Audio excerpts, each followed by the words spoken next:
বন্ধুরা দেখুন, দূরে পাহাড়, নিচে সবুজ ঘন জঙ্গল, চারপাশে ফুলের বাগান। কি সুন্দর জায়গা, তাই না? এটা রাজগীরের জু সাফারির প্রবেশপথ। আমরা আজকে জু সাফারিতে যাব। এর জন্য অনলাইন টিকিট আগেই বুক করা ছিল।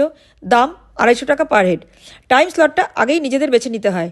আমরা 9টা থেকে 10টা স্লটটা নিয়েছিলাম। গেট থেকে কিছুটা ঢুকে হেঁটে গিয়ে বাস ধরতে হয়। পর্যটকদের ছবি তোলার জন্য একটা সেলফি পয়েন্টও আছে। এবার দাঁড়িয়ে টিকিট চেক করিয়ে বাসে উঠে পড়লাম।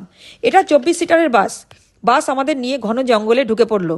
গাইড জানানো আলাদা আলাদা পশুদের জন্য ফরেস্ট ডিপার্টমেন্টে আলাদা আলাদা বেড়া দিয়ে ভাগ করে রেখেছে। এটা একটা এরিয়াতে ঢুকতে গেলে দুটো করে লোহার গেট পেরোতে হয়, যাতে জন্তুরা বাইরে বেরিয়ে আসতে না পারে। গাইড প্রথমে হরিণ দেখাতে নিয়ে গেল। ওই দেখুন, কত হরিণ, সাম্বার ও নীলগাই। এবার যেখানে ভাল্লুক আছে সেখানে নিয়ে গেল। আরে আরে, ওই দেখুন ভাল্লুকটা কেমন হেঁটে হেঁটে আমাদের গাড়ির দিকে চলে আসছে। জঙ্গলের মধ্যে দিয়ে বাস চললো। গাইড আমাদের বাঘ দেখাতে নিয়ে এসেছে। ওই দেখুন, চিতাবাঘ বাঘিনী কিরম খাঁচায় সুন্দর নড়ে চড়ে বেড়াচ্ছে। কিছুটা এগিয়ে গিয়ে দেখলাম একটা বাঘ জলে বসে আছে। আরও কিছুটা চললাম, সিংহের এরিয়ায় ঢুকলাম। দেখুন, রাস্তায় শুয়ে সিংহটা কেমন রোদ পোয়াচ্ছে।